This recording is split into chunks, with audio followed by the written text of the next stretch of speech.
the Doppler effect. In this lecture, we will explore several key topics related to the Doppler effect. We will begin with an introduction to the fundamental concept of how wave frequency changes with motion. From there, we will examine specific scenarios, such as when an observer is moving toward a stationary source and when a source is moving toward a stationary observer. We will then combine these ideas into a general Doppler shift expression that covers all possible movements. Finally, we will conclude by looking at practical applications of this phenomenon and the physics behind shock waves. The Doppler effect is defined as the apparent change in the frequency of a wave caused by the relative motion between the source of the wave and the person observing it. You have likely experienced this with a passing vehicle, such as a car or an ambulance.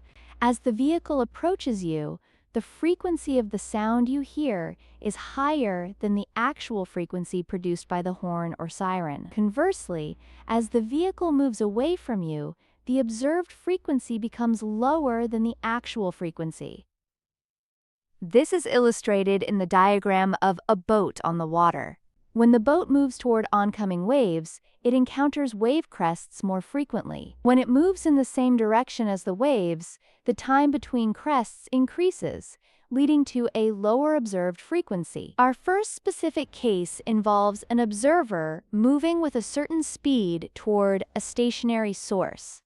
In the illustration, we see a cyclist moving toward a parked truck that is emitting sound. Because the observer is moving into the oncoming wave fronts, the relative speed of the waves is equal to the speed of sound plus the speed of the observer. This results in the observer hearing an increased frequency. The mathematical relationship states that the observed frequency equals the speed of sound plus the speed of the observer, divided by the speed of sound, all multiplied by the actual frequency of the source. If the observer were moving away from the source instead, we would treat their speed as a negative value in this relationship, which would result in a lower heard frequency. Now let us consider the second case, where the observer is stationary, but the source is moving. As the source moves toward an observer, it travels a certain distance between emitting each wave front. This causes the wave fronts to bunch up in front of the source, resulting in a shorter observed wavelength. Because the wavelength is shorter, the observer hears a higher frequency. The change in wavelength is equal to the speed of the source divided by the frequency, which we calculate the observed frequency by taking the speed of sound and dividing it by the difference between the speed of sound and the speed of the source, then multiplying by the source frequency. In the ripple tank photograph, you can clearly see how the circular wavefronts are compressed in the direction of motion at point A and spread out behind the source at point B. By combining the two previous cases, we arrive at the general Doppler shift expression. This formula allows us to calculate the observed frequency for any combination of source and observer motion. The observed frequency equals the quantity of the speed of sound plus the speed of the observer, divided by the quantity of the speed of sound minus the speed of the source, all multiplied by the original frequency. To use this correctly, we must follow a specific sign convention. We substitute positive values for the speeds when the motion of either the observer or the source is toward the other. We substitute negative values for the speeds when the motion of either party is away from the other. This ensures the formula accurately reflects the increase or decrease in perceived frequency. It is important to address some common misconceptions regarding this phenomenon. First, the Doppler effect depends only on the relative speed between the source and the observer, not the distance between them. Whether you are 100 meters or 10 meters away, the frequency shift remains the same as long as the speeds are constant. Second, do not confuse intensity with frequency. As a source approaches you, the sound will get louder, meaning the intensity increases, but the frequency stays at a constant elevated pitch. It is only at the exact moment the source passes the observer that the frequency drops to a new, lower constant value. This sudden shift in pitch is the classic sound we associate with A car speeding by. Let us look at a practical example involving a falling clock radio. Imagine a radio emitting a constant 600 Hz signal is dropped from a height of 15 meters. As the radio falls, it acts as a source moving away from the person at the window.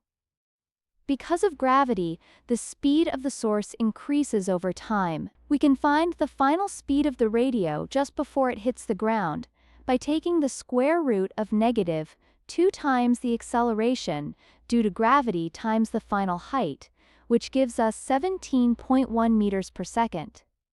Using our general formula, the observed frequency equals 343 divided by the sum of 343 and 17.1, multiplied by 600 Hz. This results in an observed frequency of 571 Hz, which is lower than the original pitch because the source is moving away. A fascinating phenomenon occurs when the speed of a source exceeds the speed of the waves it produces. This creates what we call a shock wave. In the diagram, as the source moves faster than the wave speed, the individual wave fronts cannot get out of the way of the source. Instead, they overlap and form a conical envelope. The half angle at the apex of this cone is known as the Mach angle.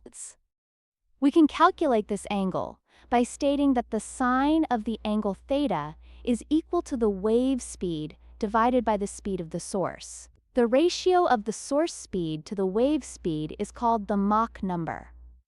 When an object travels at Mach 2, for instance, it is moving at twice the speed of sound. Shock waves are responsible for several well-known effects.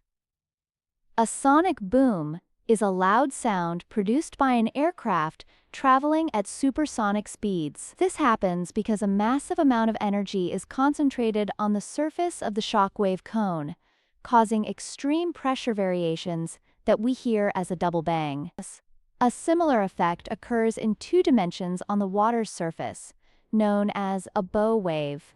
When a boat travels faster than the speed of the water waves it generates, it creates a V-shaped wake. While the sonic boom is a 3-dimensional cone and the bow wave is a 2-dimensional V shape, they are both results of the same physical principle where the source outpaces its own wavefronts. To summarize our lecture, the Doppler effect describes the shift in frequency that occurs due to the relative motion between a wave source and an observer. We use a general formula, where the observed frequency is the source frequency multiplied by a ratio of speeds. Remember the sign convention. Use positive values for motion toward and negative values for motion away. This effect is a universal property of waves and applies to sound, light, and even water waves. Finally, we learned that shock waves occur when the Mach number is greater than 1. Meaning the source is moving faster than the waves it produces, leading to phenomena like sonic booms and bow waves. To conclude, let us consider a few review questions to test your understanding. First, if an observer and a sound source are moving in the same direction at the exact same speed, will the observer hear a Doppler shifted frequency? Think about the relative speed between them in this scenario.